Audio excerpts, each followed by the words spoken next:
Bonsoir à toutes et bonsoir à tous et bienvenue sur l'Académie de la Nouvelle Vie ce soir. Je suis ravie de vous accueillir encore une fois. Bonsoir à toutes les personnes qui nous regardent en direct de France et d'ailleurs. D'ailleurs, comment allez-vous et d'où venez-vous? Vous pouvez nous l'échanger là dans le chat. Et bonsoir ou bonjour à toutes les personnes aussi qui regarderont ce replay. Alors ce soir, heureuse d'accueillir Elisabeth Correvon. Bonsoir Elisabeth.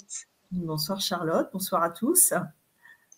Alors Elisabeth, moi j'ai l'honneur là de la recevoir encore une fois, que ce soit moi qui anime aussi là cette conférence ce soir. Peut-être la connaissez-vous, peut-être l'avez-vous déjà croisé, un visage, une formation, une conférence, un atelier. En tout cas, Elisabeth est passeur d'âme.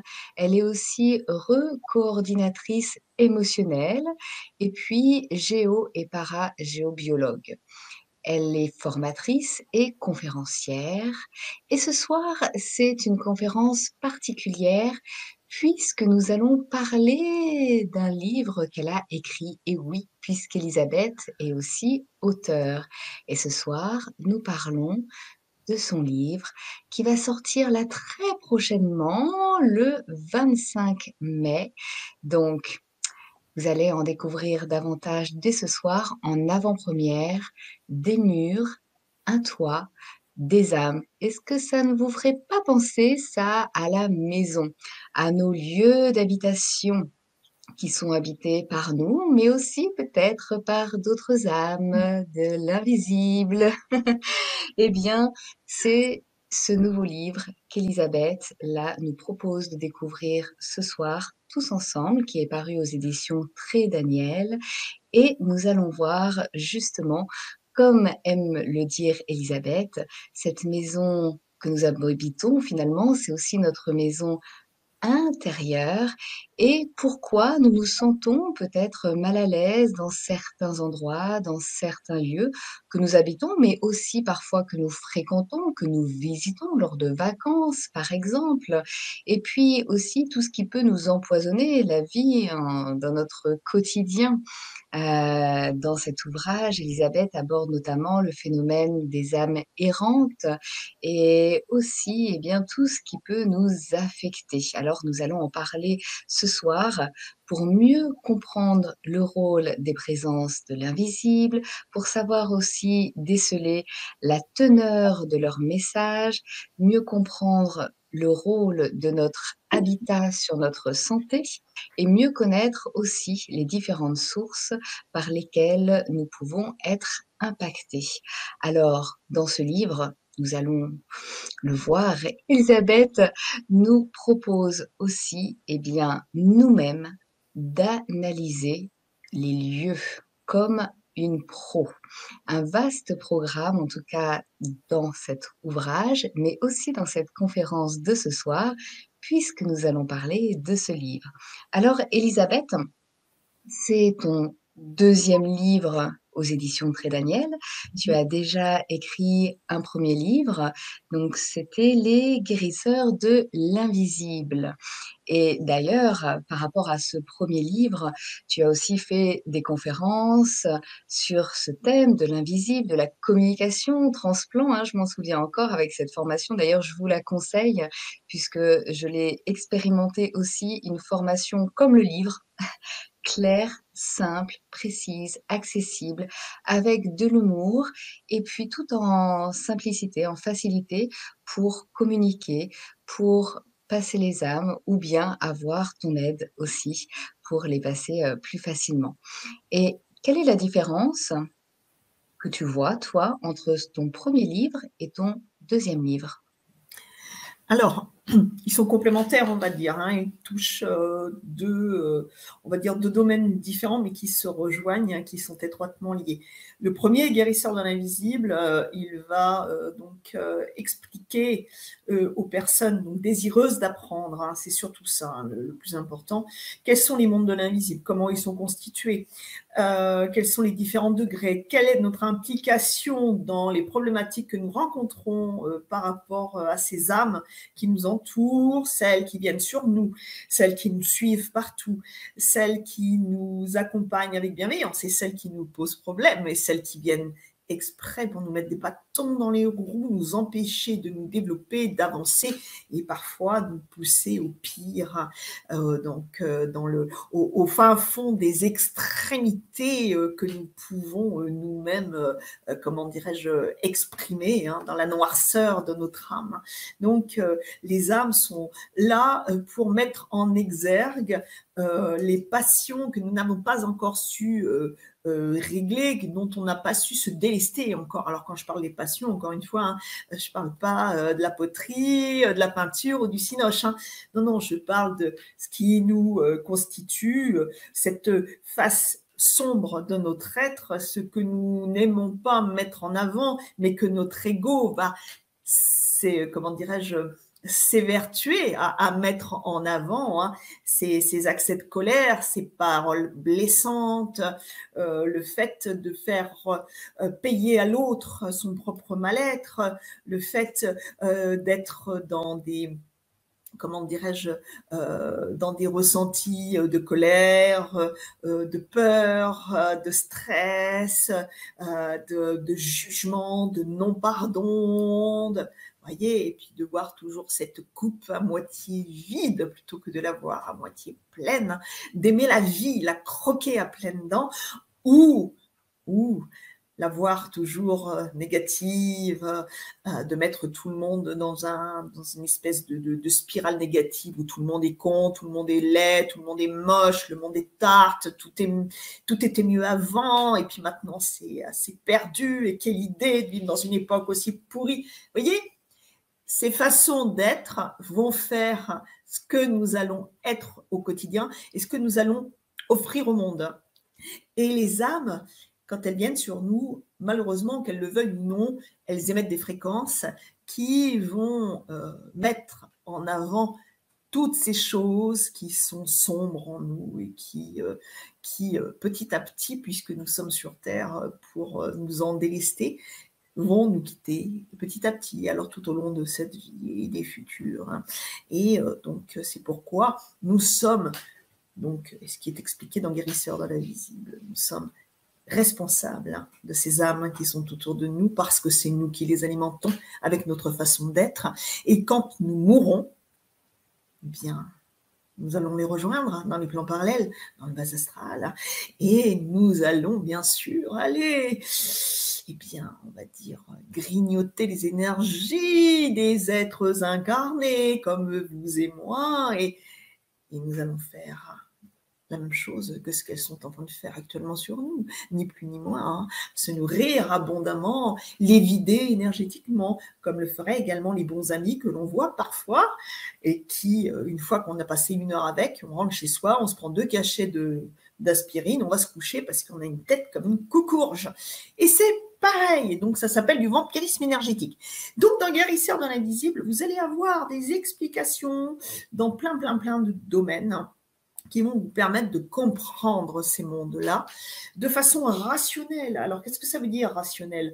Par rapport à tout ce que les personnes que je connais, que je côtoie depuis des années, sont venues m'exprimer par rapport à mon vécu aussi, à ce que j'ai pu expérimenter dans le domaine du paranormal, et bien sûr par rapport à toutes les recherches que j'ai pu effectuer également dans ce domaine, et bien sûr l'ésotérisme, l'exotérisme, la métaphysique, voilà, et la philosophie, bien sûr, et puis, bien sûr, l'exotérisme, parce que c'est important également de pouvoir plonger dans les religions. Alors, pour les personnes qui ne connaissent pas la différence entre l'ésotérisme et l'exotérisme, ce sont les courants religieux, on va dire les best-sellers de la religion, que nous connaissons tous, et l'ésotérisme, c'est la face cachée de ces religions, le cœur, qui va nous permettre de connaître un petit peu plus les hommes, le cœur des hommes et le cœur de l'humanité. Donc voilà, dans ce premier volume, voilà ce qui a été évoqué, avec un peu d'humour, parce que quand dans ces domaines-là, on se prend trop au sérieux, je pense qu'il faut changer de domaine à ce moment-là, parce qu'à ce moment-là, ça veut dire que ouh, on n'a pas compris grand-chose à la vie. Hein. Donc l'humour, toujours l'humour. Mais l'humour n'empêche pas la noirceur, encore une fois. Et dans ce nouvel ouvrage qui va sortir là dans une semaine, bien là, j'ai voulu rentrer dans, comment dirais-je, en chacun de vous. Vous êtes tous une maison à part entière ou un appartement. Vous êtes un foyer. Vous êtes votre maison, votre appartement. Vous êtes le lieu, vous habitez parce que le premier endroit où vous devez vous recentrer, y voir clair, c'est en vous-même, dans votre temple intérieur. Et quand on commence à y voir clair dans son temple intérieur, on peut commencer à y voir clair également dans celui qui va nous accueillir, nous et notre famille. Et là, il est intéressant aussi de savoir qu'il y a des lieux parfois qui ne veulent pas de nous. Et oui, ça arrive. Les maisons ont une âme, les maisons et les appartements, attention, ont une âme, ont une mémoire, parfois saturée d'émotions qui sont très très lourdes à gérer, et elles vont, ces maisons, ces appartements, nous les restituer à un moment donné, et c'est là que nous allons nous sentir très mal. Ça, c'est déjà une première phase. Après, il y a également ces âmes qui sont en présence, qui vivent avec nous, et puis il y a celles qui sont rattachées au lieu depuis le début de l'histoire de la Terre, parce que vous pouvez même faire construire une maison contemporaine, le lieu sera chargé, quoi qu'il en soit, et les âmes seront en présence, que ce soit dans du neuf ou dans du très très vieux. Donc voilà pourquoi ce second livre a été écrit, pour vous expliquer comment on peut faire choisir une maison à peu près saine, et si on désire acheter un bien ou que l'on désire en vendre un, quelles sont les analyses à faire pour savoir exactement ce qui pose problème dans les lieux. Et tout au long du livre, vous allez avoir des témoignages de personnes qui vivent actuellement dans des lieux différents, des témoignages très intéressants, donc qui vont être transcrits par ma plume. Et après, il va y avoir d'autres témoignages. Mais cela, nous allons en parler un peu plus tard. N'est-ce pas, Charlotte? Tout à fait, tout à fait. Ce que j'aime dans ce livre, on va rentrer là-dedans. Donc, bien sûr, tu nous reparles de ces âmes hein, qui sont rattachées au logement, alors, et aussi pourquoi elles sont là. Parfois parce qu'elles tiennent assez bien, ou peut-être qu'elles ont un message à passer. Et puis de ces âmes aussi qui sont collées, de ces âmes qui viennent aussi nous titiller des petites choses à l'oreille, dans notre esprit, et cetera, ou dans notre sillage, comme tu dis. Donc on repasse en revue, ces différents âmes, et puis, voilà pourquoi en fait, elles ont telle ou telle place.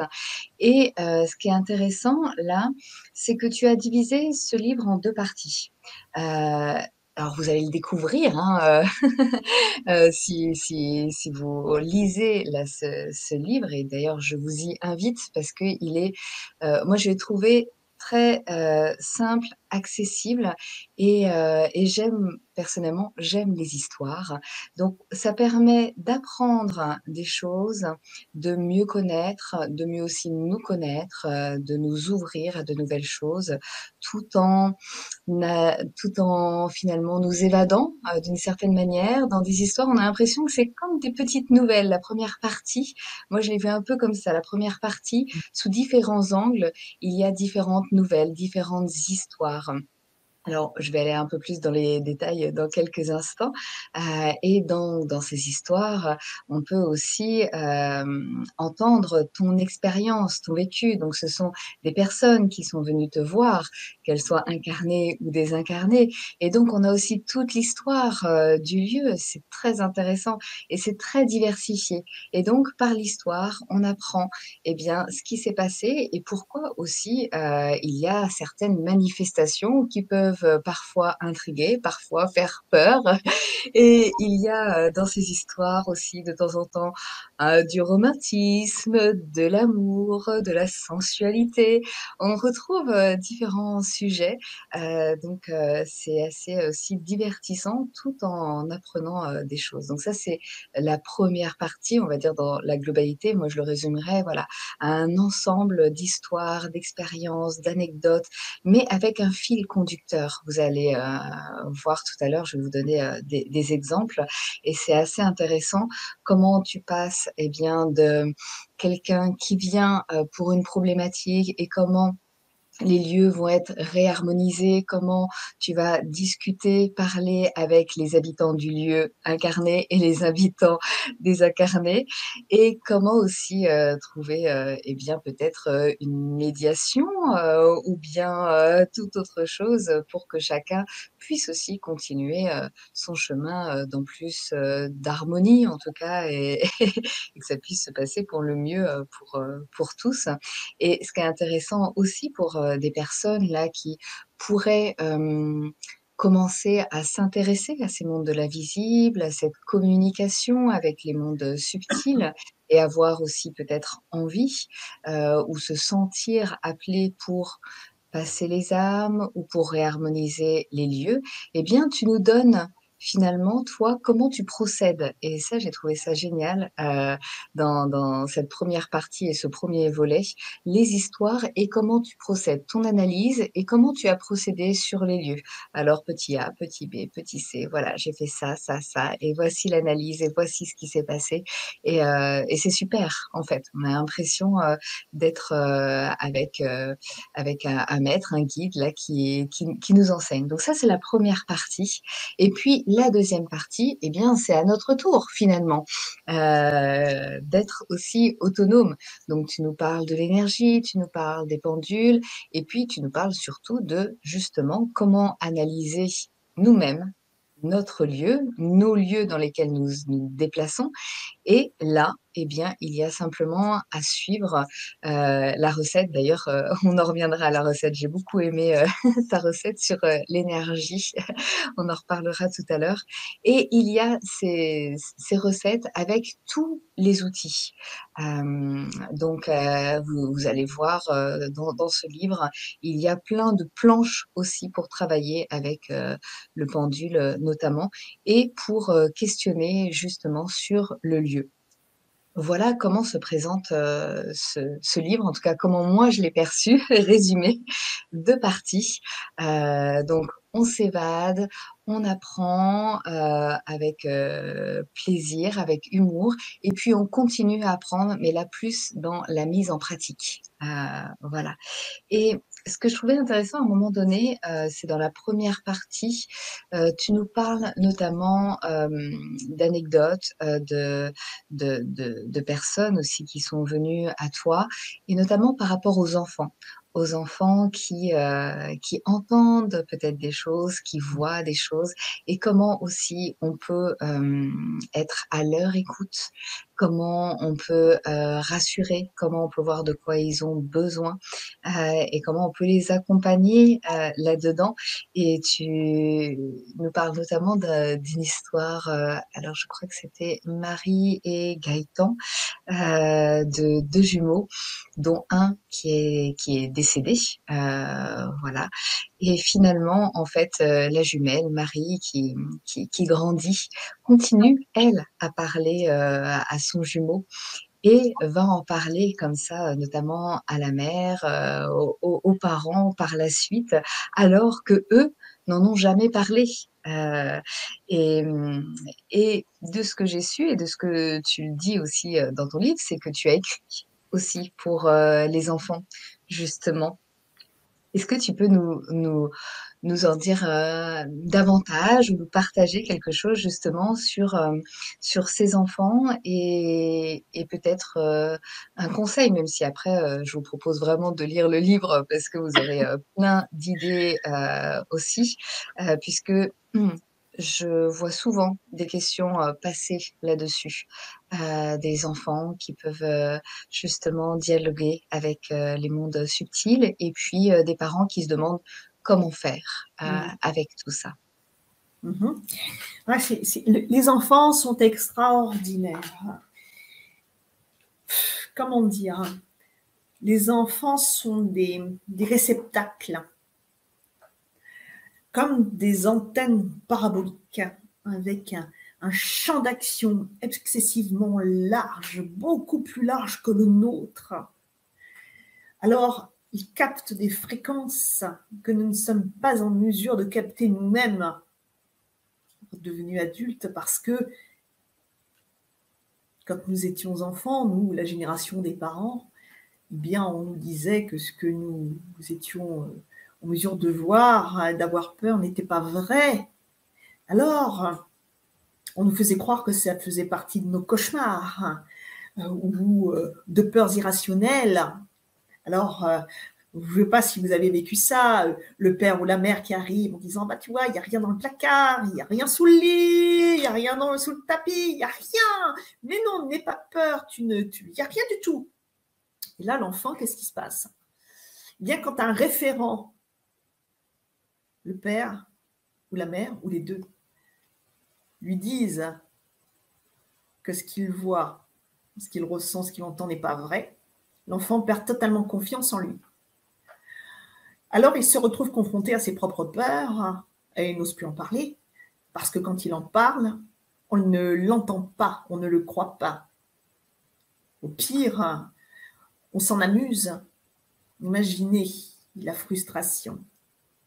Dites quelque chose à quelqu'un, quelque chose que vous avez envie de crier, de hurler, et si vous vous retrouvez devant un mur, quelle horreur! C'est ce que vivent beaucoup, beaucoup, beaucoup, beaucoup d'enfants. Alors heureusement, actuellement, il y a une ouverture qui est en train de se créer un peu partout à ce niveau-là. Donc souvent, les parents voient aussi. Alors, ils ne sont plus en train de dire que l'enfant est débile ou qu'il affabule. Non, non. Ah oui, là, ils se disent, ah oui, là, en effet, ou à moins d'être miro, mais quand on voit deux personnes voient la même chose, ce n'est plus un mirage. Vous savez, une illusion, un mirage, il n'y a qu'une personne qui le voit ou qui la voit, pas deux. Et à partir du moment où on est plusieurs à voir la même chose, eh bien là, il faut se poser les bonnes questions. Et nos enfants, donc, souvent, sont sollicités. Oui, parce que, bien sûr, hein, ils sont là, ils voient, ils entendent, ils comprennent, ils reçoivent la captation, la vibration de l'autre. Mais le problème, c'est que parfois, ils ne savent pas quoi faire. Et puis les âmes se présentent sous un jour qui n'est pas forcément le plus flatteur. Imaginez par exemple quelqu'un qui s'est tiré une balle dans la bouche. La tête est éclatée derrière, il se présente comme ça. Quelqu'un qui s'est pendu. Imaginez la souffrance qui se lit sur le visage. Quelqu'un qui est mort dans un accident tragique. Voyez, les âmes ne vont pas avoir, si je puis me permettre ce jeu de mots, la présence d'esprit, de pouvoir se présenter de façon agréable. Et les enfants, bien sûr, ils vont avoir peur.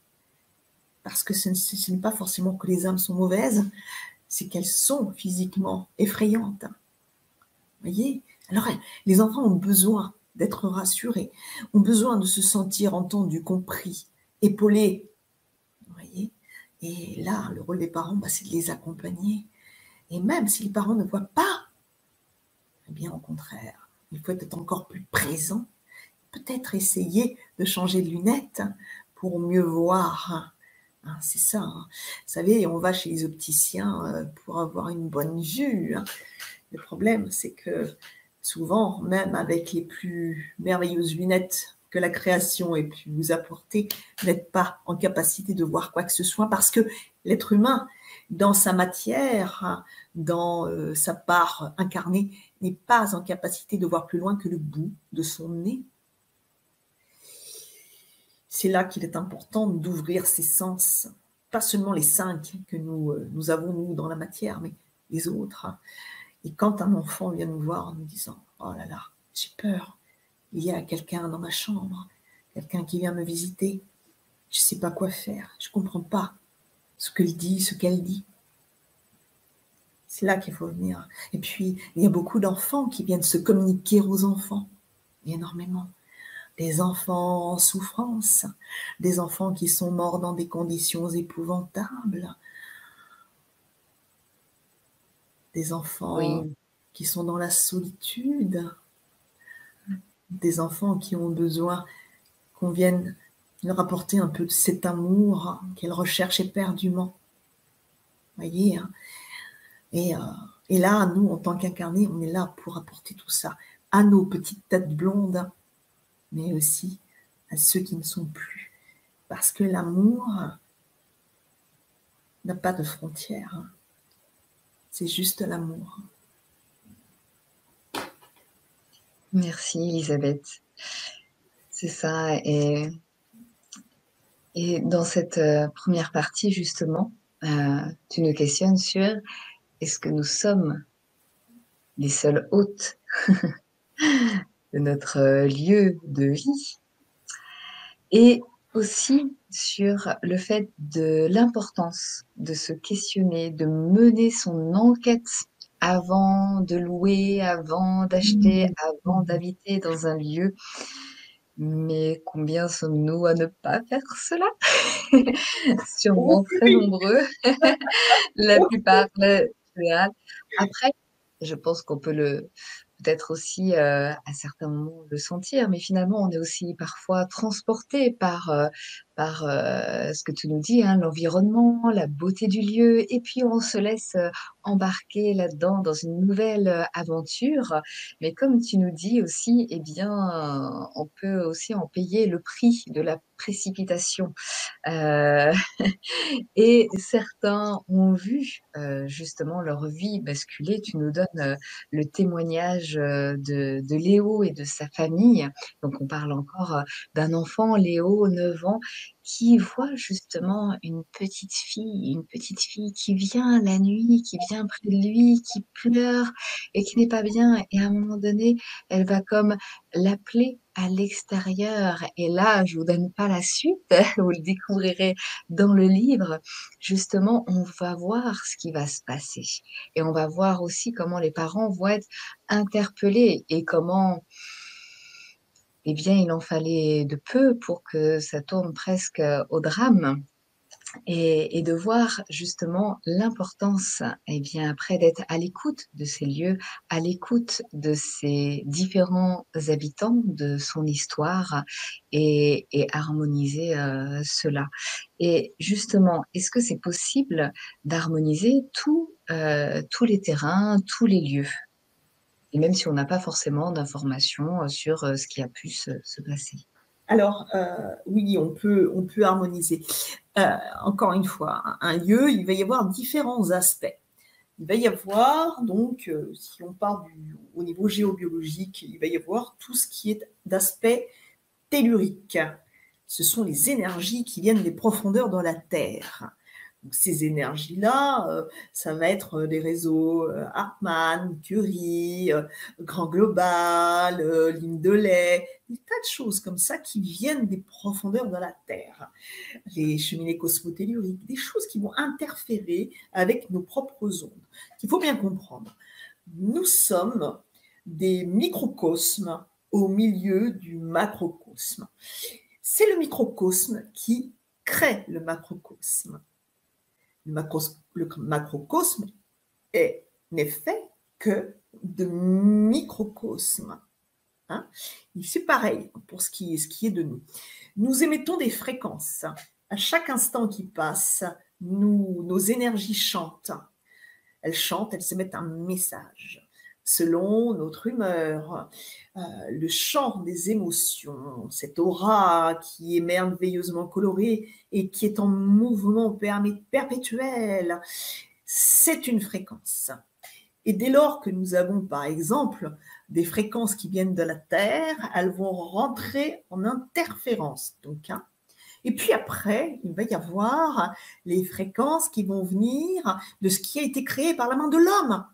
On va dire donc les radars, les comment dirais-je, les antennes relais, les antennes de téléphonie, les antennes haute tension, tout ce que vous pouvez trouver qui a été réalisé par la main de l'homme qui est autour. Donc, vous allez avoir des fréquences qui vont venir de façon latérale, comme ça, comme des faisceaux. Vous savez, un peu comme dans ces films, quand on voit dans les films d'action, parfois, il y a des pièces, on rentre, et puis il y a des alarmes, et puis il y a des faisceaux lumineux avec des tas de fils rouges qui s'entrecroisent et tout. Ben, c'est ça. Nous sommes, à vrai dire, nous vivons dans ce genre comment dirais-je, de microcosme, de macrocosme. Hein. L'ensemble est lié, encore une fois. Donc, chez nous, il y a les ondes que nous émettons, il y a les ondes qui viennent de la Terre, il y a les ondes qui viennent donc de toutes ces antennes, de cette modernité hein, que nous adorons tant, hein, la Wi-Fi, tout ça, c'est formidable, les téléphones, tout ça, c'est merveilleux. Et puis, ça, c'est pour la partie, on va dire, géobiologique. Après, il va y avoir la mémoire des lieux. Il va y avoir l'histoire de la Terre. Vous venez de faire construire une maison contemporaine, elle est magnifique. Vous avez choisi un endroit superbe. Mais voilà. Qui habitait là 2 siècles, 3 siècles, 10 siècles en arrière? Y avait-il une masure? Qu'est-ce qui s'y est passé? Quel drame s'est joué? Qui est mort dans les lieux? Comment? Vous voyez? Ça, c'est l'histoire de la Terre. Et puis après, si vous venez habiter une maison, il y a la mémoire de la bâtisse. Que s'est-il passé dans les lieux? Quel drame s'est joué, encore une fois? Les gens étaient-ils heureux dans ces lieux? Non. La bâtisse va absorber les émotions. Et à un moment donné, vous les redistribuez. C'est pourquoi, quand on rentre dans certaines pièces d'une maison, d'un appartement, on commence à sentir que notre biochamp change. On sent que les énergies sont en train de se crisper et de se refermer. Et puis, il y a des pièces qui sont dédiées à la discorde. Pourquoi? Est-ce que quand on est dehors, tout va bien dans le couple, et puis d'un seul coup, on rentre dans la maison et on commence à se chamailler? Tout le monde est nerveux. Voilà, on peut se poser des questions. Et bien sûr, il y a les âmes, celles qui sont là depuis des centaines d'années, celles qui vont et qui viennent, celles qui sont rattachées au lieu, parce qu'elles étaient propriétaires de l'endroit avant que vous ne veniez vous-même y déposer vos valises, parce que vous êtes des intrus. Que faites-vous chez elles? Pourquoi êtes-vous assis au milieu du salon ou couché dans la chambre à coucher du maître des lieux? Non, vous n'avez rien à faire là. Alors, il y a des lieux où les anciens propriétaires vont être courtois et des lieux où ça ne va pas se passer de la même façon. Et oui. Et oui. Et d'ailleurs, tu nous donnes des exemples, c'est vrai qu'on pourrait se dire, oui, bon, bah la maison, le terrain a une histoire, finalement, peu importe, allez, on y va, et puis on verra bien. Et ce qui est intéressant là dans cette première partie, c'est que vraiment tu t'appuies sur les expériences des personnes qui sont venues te voir et qui ont eu des petits soucis justement à vivre dans ces lieux. Et c'est là, avec ces exemples, qu'on peut réaliser justement qu'est-ce qui peut se passer. Il y a notamment, j'ai relevé un exemple, c'était ce que tu appelles les visiteurs de la nuit, une femme qui reprend finalement qui reprend, en tout cas qui vit dans une maison de famille et là qui va être, interpellée, lorsqu'elle va dans la chambre, de sa cousine pour y dormir, enfin l'ancienne chambre de sa cousine, qu'elle fait sienne maintenant et finalement à chaque fois elle se rend compte qu'elle est, fatiguée, stressée, qu'elle fait des cauchemars hein, et puis jusqu'à arriver à sentir aussi du un poids sur sa poitrine, quelque chose qui touche son bras, des marques sur le corps et cetera. Alors je vais pas tout raconter, mais voyez, ça donne des idées. Alors, ça pourrait, faire presque, un petit peu peur, hein, mais, c'est je vous rassure, c'est supportable aussi, à lire. Et puis, ce qui est étonnant, c'est que là, par exemple, dans cet exemple, et j'avais une question là-dessus, même si je raconte pas toute l'histoire, c'est qu'à un moment donné, elle demande à une amie justement de venir, dans sa chambre, de dormir avec elle, de passer quelques jours. Là, c'est un peu comme, les vacances et cetera et puis tout s'arrête. Mmh. Alors comment ça se fait que finalement tout s'arrête quand il y a comme ça des fois des présences, autres? Est-ce que tu as une idée de ça? Alors, après, chaque expérience est différente, Oui. mais fréquentiellement, ça peut repousser, Mmh. certaines âmes et puis le fait de se sentir, plus sécure, ça va émettre une fréquence qui va être différente également et puis, comment dire? Les âmes, attention, ce n'est pas parce que l'on meurt que l'on laisse notre espièglerie, notre malveillance, notre, ce que l'on est au portail. Pas du tout. Ça nous suit. Les âmes ne sont pas stupides. Le jour où on meurt, si on est d'une grande intelligence mais machiavélique, on le reste de l'autre côté de la vie. Alors, on va faire les choses de façon à ne pas se faire prendre, à faire passer l'autre peut-être pour fou, parce que c'est bien plus facile d'avoir une emprise sur une personne qui ne pourra pas raconter ce qu'elle vit, parce que cette personne, au fur et à mesure, va s'isoler, va Oui, tout à s'éloigner fait. de ses proches, parce qu'elle ne sera plus comprise, elle va même Mmh. possiblement se faire expédier comme étant folle, hein. Voyez, hein? Regardez, ne serait-ce que ce qui était abominable, le nombre de femmes qui sont victimes de viols hein, et qui ont honte d'aller porter plainte. Elles n'osent pas, elles ont honte. Imaginez, imaginez que là, ce n'est pas un homme de chair et de sang qui le fait, mais une âme. Alors ça, vous l'expliquez comment? Mmh.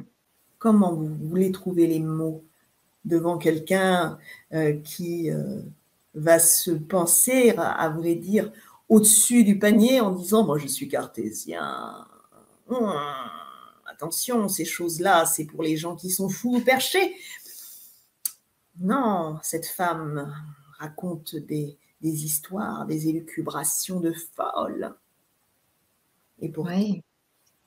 C'est justement, cet exemple, là, hein, de cette, jeune femme, qui vient te parler et des choses qui se passent, mmh dans la nuit et son médecin qui la pense, voilà, en début de schizophrénie, tardive peut-être, et elle qui essaye de trouver des solutions avec justement cette amie, avec un chien.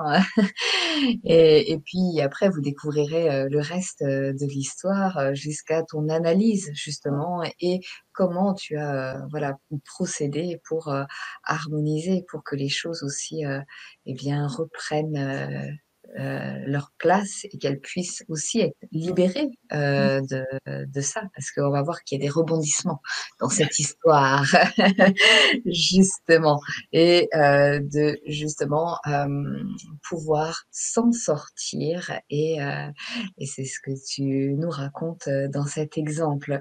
Et puis tout à l'heure, tu nous disais, ben voilà, il peut avoir ces, ces histoires, ces mémoires finalement dans les murs qui sont comme relâchés. C'était cet exemple-là, notamment, mais pas que. Et puis, il y a aussi justement, ces âmes qui, désincarnées, qui sont chez elles, en fait.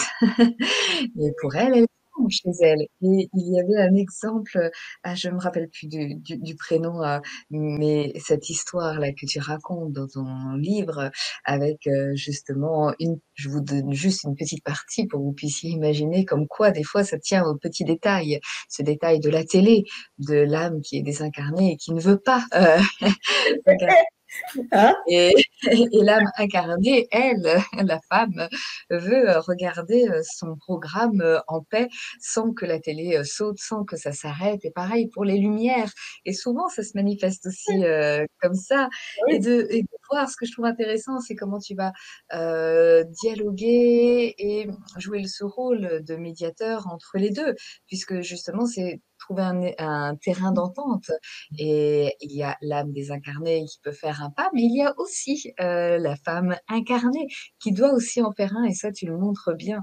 Est-ce que tu peux nous en dire plus? C'est-à-dire que, vraiment pour aussi aller vers cette harmonie et cette, une colocation plus paisible, et bien, chacun doit faire aussi, un pas l'un vers l'autre, et comme tu nous le rappelles bien, ces âmes qui sont désincarnées, elles sont comme nous. Elles ont aussi, des désirs, des envies. Est-ce que oui. tu peux, nous en dire un peu plus justement sur, ce rôle, de médiateur, et le fait aussi que, eh bien, même si nous, on a l'impression d'être chez nous, c'est bon, on a acheté, on loue, et puis nous, eh ben, on a un corps, alors on en profite. Heu et de ne pas oublier aussi, les personnes qui ont vécu là, et elles aussi ont l'impression encore d'être chez elles. Tout à fait, tout à fait, hein. Ça, c'est vrai que c'est important de pouvoir, comment dire? Oui, créer un climat de paix. Alors je dirais même un climat convivial. Heu et ça existe, hein, le climat convivial, avec les âmes, surtout quand les locataires ou les propriétaires actuels, peuvent, communiquer, hein, avec les âmes qui sont en place. Il peut y avoir un dialogue extraordinaire, il peut y avoir une véritable amitié qui peut se créer, il peut y avoir des histoires d'amour, il peut y avoir énormément, énormément de choses, et c'est pourquoi très important, d'essayer de trouver des solutions. Quand on est heureux à un endroit, et qu'on voit qu'il y a quand même une problématique à ce niveau-là, euh, essayer de trouver un équilibre. Et c'est parfois, ça ne tient pas à grand-chose, hein, c'est juste cette envie de vouloir arranger sincèrement, sincèrement la situation.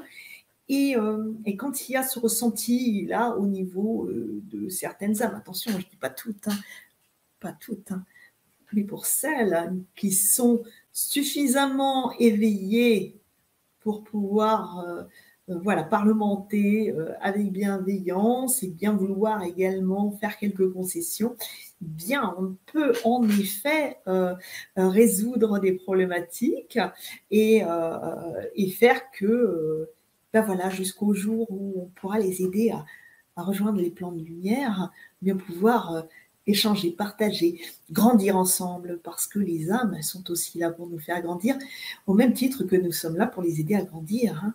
Ça va dans les deux sens.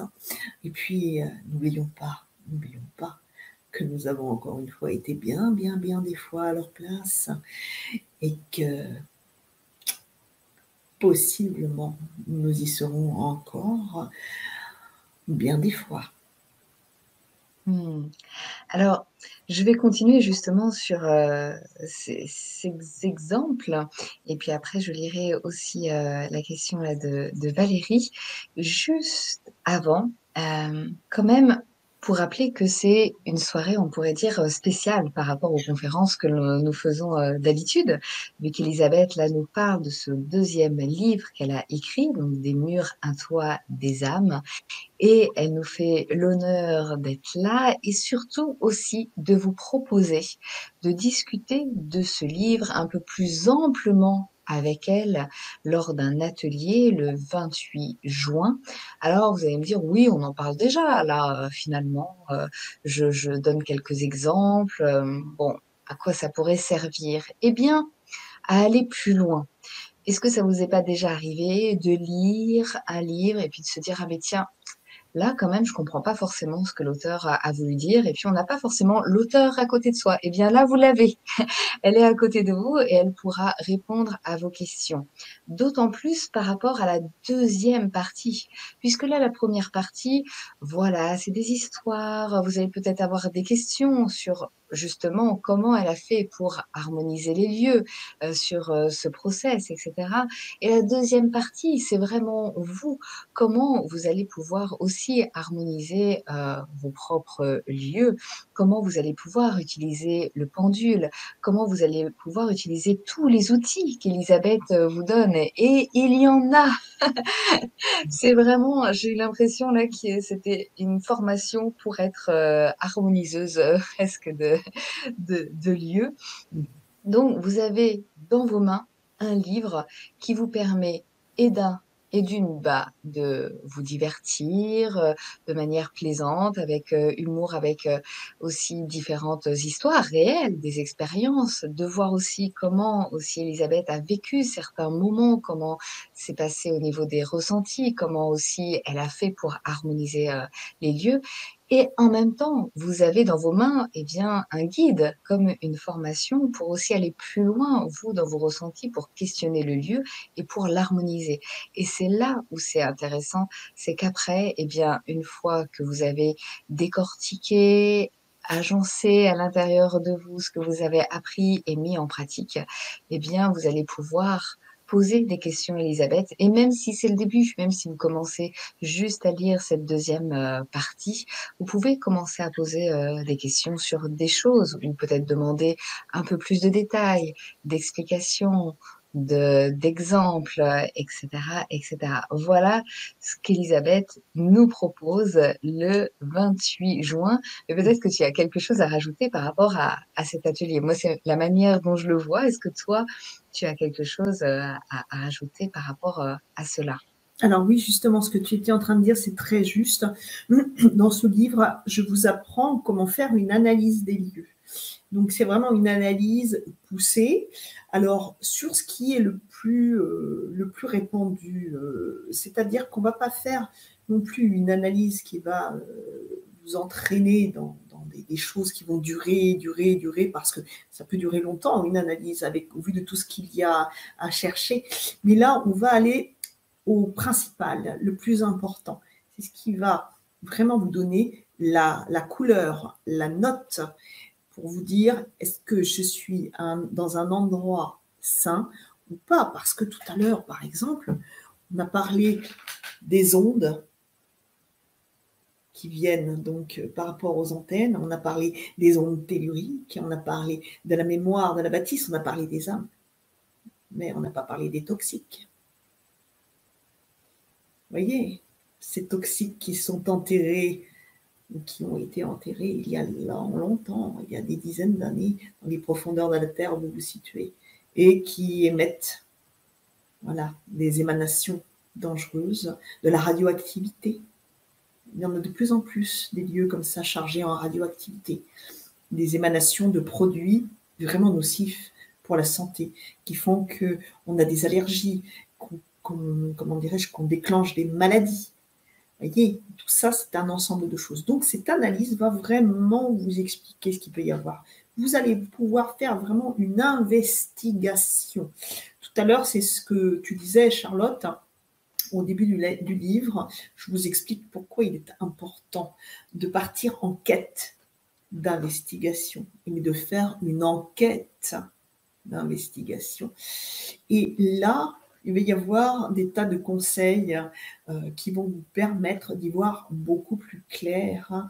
Et puis après, avec cette analyse des lieux que vous allez faire, ça va vous ouvrir énormément les yeux. Vous pouvez faire cette analyse n'importe où, que ce soit dans le lieu où vous habitez actuellement, dans un lieu que vous avez pour intention d'acheter, dans la maison familiale dont vous allez hériter, dans un lieu que vous allez louer pour les vacances, sur votre lieu de travail. Et voyez, il y a énormément de choses que vous pouvez faire avec ces analyses. Donc là, on apprend vraiment à chercher ce qui ne va pas. Et après, si vous voyez vraiment que ça ne va pas, il y a des solutions pour harmoniser les lieux. Et ces solutions, après, sont des personnes comme moi qui allons pouvoir vous les apporter en faisant le nécessaire pour rendre le lieu pérenne et vous permettre de vivre, de continuer de vivre en famille sans danger. Surtout, c'est ça qui est important. Merci Elisabeth pour ce compliment. Et oui, et dans ton livre, tu en parles justement des toxiques et de tout le reste. Je signale pour les personnes qui souhaitent participer à cet atelier que j'ai mis le lien dans le chat pour que vous puissiez justement aller eh bien, vous inscrire. Et pour toutes les personnes qui vont regarder ce replay sur YouTube ou sur l'Académie de la Nouvelle Vie, c'est juste en dessous dans la description que vous retrouverez justement ce lien. Et ce que je voulais aussi vous rappeler, ce dont je voulais aussi vous rappeler, c'est que le livre sort le 25 mai, la semaine prochaine. Vous le trouverez en librairie. Donc, on est bien d'accord, librairie de quartier et aussi normalement Oui. sur, en ligne. Voilà. Voilà. Et si par hasard ils ne l'ont pas, vous pouvez le commander, hein, puisque toutes les librairies peuvent le commander, hein. Il n'y a aucun souci. Hmm. Hmm. Merci. Alors, une question de Valérie, justement par rapport à tout à l'heure. Elle nous demande, vous voulez dire qu'il ne faut pas faire partir ces âmes dans la lumière, tu sais, ces âmes-là qui habitent encore là avec d'autres. Est-ce que forcément, eh bien, toutes les âmes partent dans la lumière? Est-ce qu'il faut les aider à aller dans la lumière?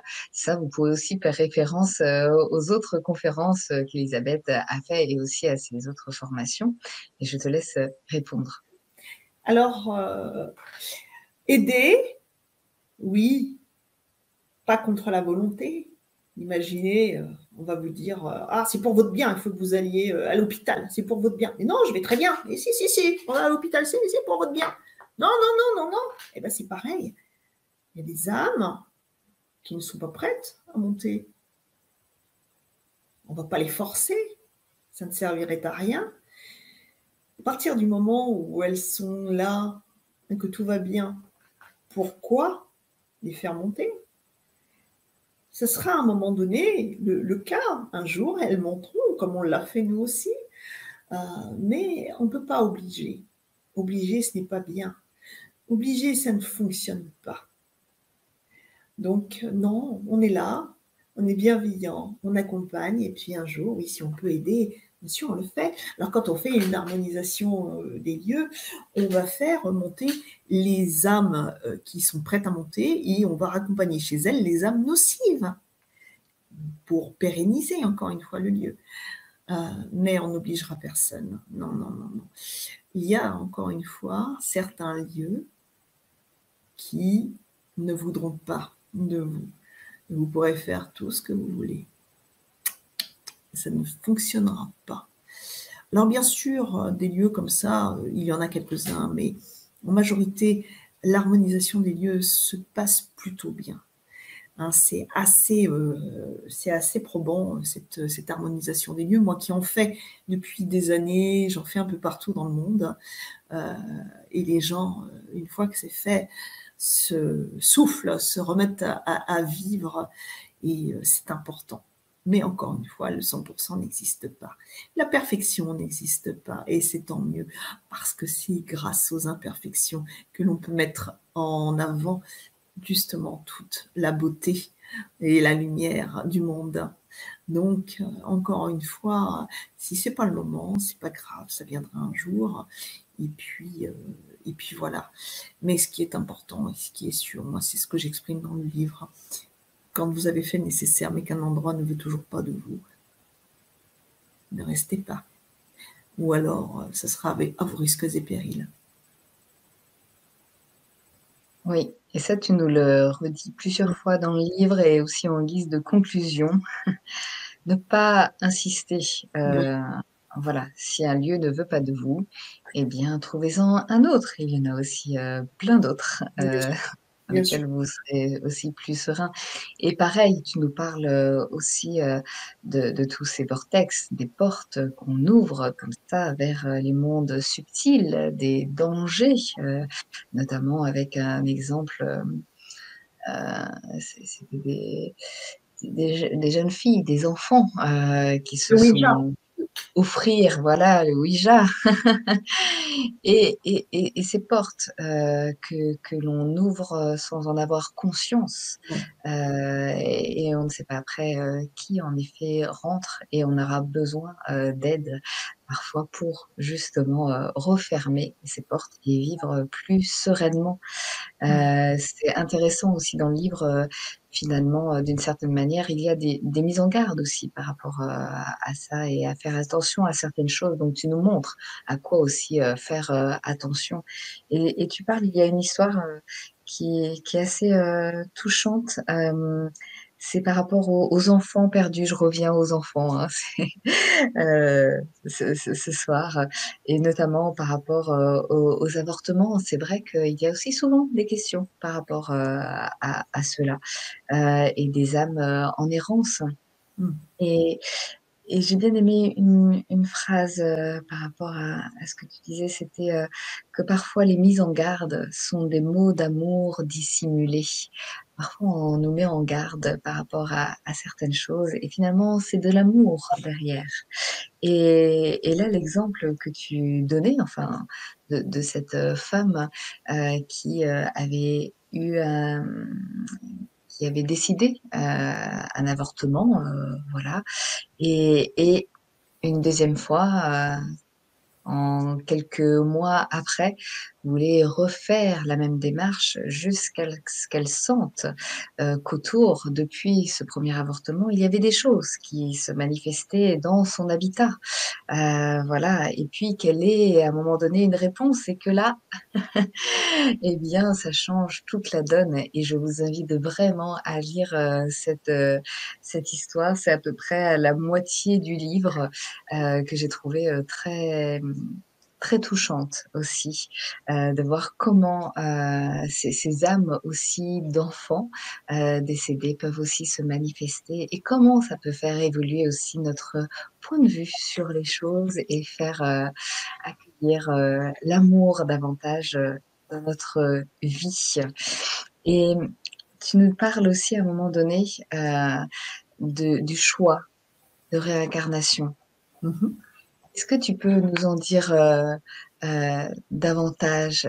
Notamment dans le livre, tu nous dis ce qu'il serait bon de retenir, c'est que l'âme qui fait le choix de se réincarner prépare en haut lieu son carnet de bord où sont inscrites sa mission de vie Mmh. et sa mission d'âme et je vous laisse, l'opportunité d'aller voir en détail ce que tu nous dis, par la suite et finalement, souvent, c'est ce qui revient, c'est: mais comment on peut choisir, par exemple, de vivre des choses douloureuses, de rencontrer des personnes avec qui peut-être, eh Mmh. bien, qui vont nous amener dans des situations, où on va souffrir et cetera et est-ce que tu peux nous en dire, 2 Mmh. mots par rapport à Mmh. ça?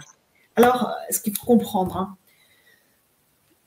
quand, quand on va dire préparer notre plan incarnatoire, toutes les personnes qu'on rencontre dans la vie, on les a déjà vues dans les autres vies. Ce sont les rôles qui changent, hein. Possiblement, on va demander parfois à son meilleur ami, à vrai dire, à une âme qu'on connaît depuis, oh là là, des éternités, qu'on aime fusionnellement, de jouer le rôle du pire des salauds. Pourquoi? Ben oui, c'est une façon de se sacrifier. Non, je ne veux pas faire ça. Si, fais-le. Non, si, non, si. Bon, d'accord, je vais le faire. Et je vais être la pire des calamités qui soient. Pourquoi? Parce que ce n'est pas dans le bonheur que nous évoluons. Non, c'est quand il nous arrive un grand truc, une grosse claque. Et c'est là que d'un seul coup, les choses se mettent en place. Pourquoi? Ben, tout simplement parce que, encore une fois, dans le bonheur et la douceur, quand tout va bien, pourquoi se remettrait-on en question? Mais non, tout va bien, c'est merveilleux.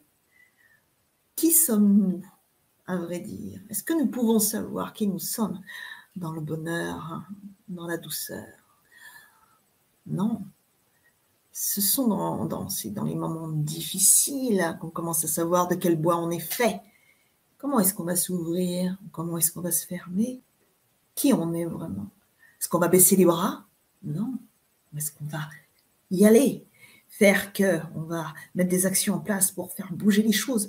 Les gens qui sont mauvais avec nous, qu'est-ce qu'ils vont déclencher en nous? La haine ou la compassion? On va se fermer? Devenir aussi méchant qu'eux? Ou est-ce qu'on va s'ouvrir et devenir meilleur? C'est ça. C'est à ça que ça sert. Donc la réincarnation, oui, on choisit tout. On choisit si on va être moche, beau, blanc, noir, jaune, si on va avoir telle religion, on va vivre dans tel pays, si on va être riche, qu'on va être pauvre, on va être con, on va être intelligent, on va avoir un handicap, on va avoir des maladies, on va être en super forme, on va être riche. Vous vous rendez compte, beau et riche. Mon Dieu, beau et riche, imaginez. Mais qu'est-ce qu'on va en faire de ça? Quand on est beau, on attire. Les tentations sont là. Quand on est riche, qu'est-ce qu'on va faire de cette énergie extraordinaire qu'est l'argent? Et à contrario, les pauvres, merveilleux aussi. Quand on est laid, on repousse les autres. Comment ça va nous rendre ça? Et quand on est pauvre, on les repousse doublement parce que franchement, être moche et pauvre, c'est quand même pas génial. Hein. Donc, vous voyez, ça, c'est extraordinaire. On va tout choisir. On va tout choisir parce qu'on a tellement de choses encore à apprendre. Et oui, on doit tout apprendre. Mais pour apprendre, il faut tout vivre. Et pour tout vivre, il ne faut pas hésiter à se mouiller. Il ne faut pas hésiter à se mettre en danger. Mais voilà, on va signer un contrat avec soi-même, un cahier des charges. Et puis après, eh bien voilà, est-ce qu'on va aller jusqu'au bout? Jusqu'au bout. Parce que quand on est désincarné, on n'a plus ce corps de matière qui nous fait souffrir. On n'a plus nos peurs, nos angoisses. On n'a plus rien de tout ça. On est léger comme l'air. On peut être à plein d'endroits en même temps. On peut visiter l'univers. On est entouré de personnes qui sont merveilleuses. Quand on est là-haut, j'entends, attention, c'est extraordinaire. Alors, on va se dire, ouais, ok, bon, dans la dernière vie, j'ai pas été génial. Ça et ça, c'était franchement dark. Il va falloir que je me rattrape. Oh là, j'étais dégueulasse. Là, il va falloir que je mette les bouchées doubles. Et alors, on charge la mule. On charge la mule. On la charge, parce qu'on se dit, ouais, ça va le faire, ça va le faire, ça va le faire. Et parfois, bah non, parfois, ça le fait pas. Mais c'est bien tenté. Et oui, c'est un coup de poker, à vrai dire. Mais voilà, ça va nous conduire possiblement à vivre plein d'autres vies, avec plein d'autres expériences très intéressantes sur Terre, parce que nous allons continuer d'expier.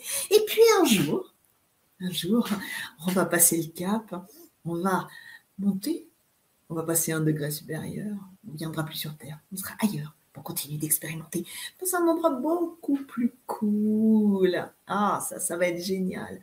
Et voilà. Ben oui, parce que à force de se débarrasser, de se délester de toutes nos mauvaises habitudes, de toutes nos passions, on devient meilleur. On taille sa pierre, on la façonne.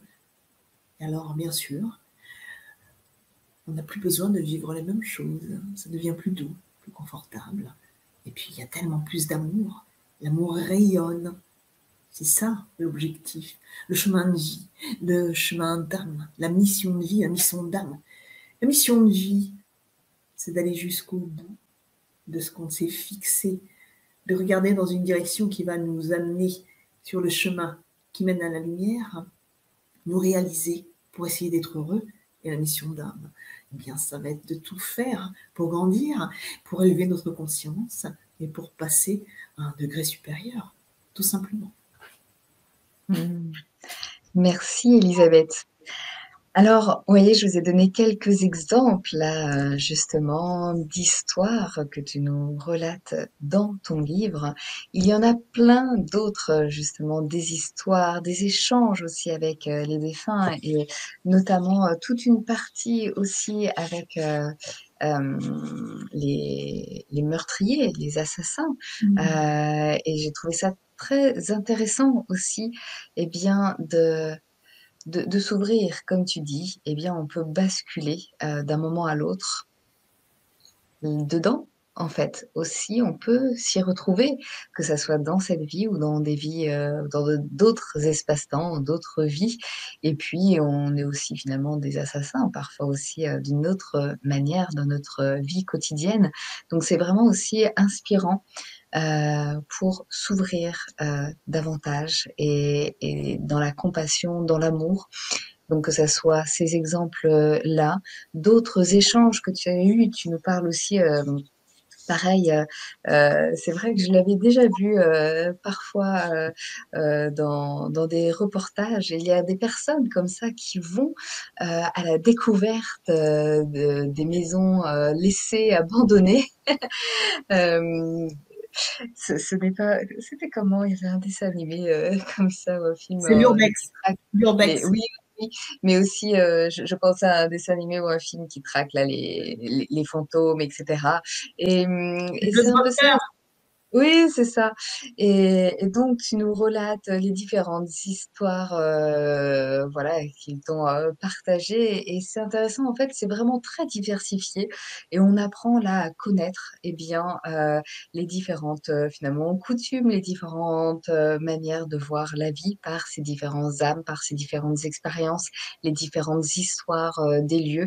Donc, vraiment, simplement, juste pour vous ouvrir aussi à la connaissance des mondes subtils, des âmes qui nous entourent, c'est un bonheur aussi de lire tout cela et puis d'aller plus loin avec, eh bien, comment nous vivons dans le lieu, quelles sont les influences et comment nous pouvons l'harmoniser nous-mêmes.